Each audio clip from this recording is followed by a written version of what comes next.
ഒരു മാസം പിന്നിട്ട വഖഫ് അധിനിവേശത്തിനെതിരായി മുനമ്പം തീരദേശ ജനതയുടെ സമരം. പ്രശ്നം ശാശ്വതമായി പരിഹരിക്കുമെന്ന മുഖ്യമന്ത്രിയുടെ ഉറപ്പിന്മേലും നിലവിൽ ആശങ്ക. ഉപതെരഞ്ഞെടുപ്പ് കഴിയാനായി കാത്തിരിക്കുന്ന സർക്കാരിന്റെ അടവ് നയത്തിൽ ബലിയാടാക്കപ്പെടുന്നത് നൂറുകണക്കിന് സാധാരണക്കാരായ മത്സ്യത്തൊഴിലാളി കുടുംബങ്ങൾ. വഖഫ് അധിനിവേശത്തിനെതിരെ ഇക്കഴിഞ്ഞ ഒക്ടോബർ 13-നാണ് മുനമ്പം തീരദേശ ജനത റിലേ നിരാഹാര സമരം ആരംഭിച്ചത്. സമരം ആരംഭിച്ച് ഒരു മാസം തികഞ്ഞപ്പോൾ മാത്രമായിരുന്നു മുഖ്യമന്ത്രിയുടെ ഭാഗത്തു നിന്നും സമരസമിതിയുമായി ആദ്യ ചർച്ച പോലും ഉണ്ടായത്.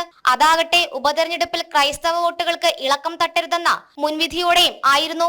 എന്നാൽ 22-ന് ഉന്നതതല യോഗം നടത്തുമെന്നും പ്രശ്നം ശാശ്വതമായി പരിഹരിക്കുമെന്നുമാണ് മുഖ്യമന്ത്രിയുടെ ഉറപ്പെങ്കിലും അക്കാര്യത്തിൽ തെല്ലൊരു ആശങ്ക നിലനിൽക്കുന്നുണ്ട്. തെരഞ്ഞെടുപ്പ് സമയത്ത് മുനമ്പം പ്രശ്നം വഷളാകാതിരിക്കാൻ സർക്കാർ ഒടുവിൽ മൗനം വെടിയുകയായിരുന്നു.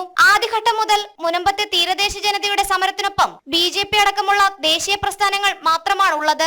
അതേസമയം മുനമ്പത്തേതിന് സമാനമായി തളിപ്പറമ്പ് ഉൾപ്പെടെയുള്ള പ്രദേശങ്ങളിൽ ഏക്കർ കണക്കിന് ഭൂമിയിന്മേൽ വഖഫ് അവകാശവാദം ഉന്നയിച്ചു കഴിഞ്ഞു. വിഷയത്തിൽ ഹിന്ദു ഐക്യവേദിയുടെ നേതൃത്വത്തിൽ സംസ്ഥാന വ്യാപകമായി പ്രതിഷേധ സമരങ്ങളും സംഘടിപ്പിക്കുന്നുണ്ട്. ജനം, കൊച്ചി.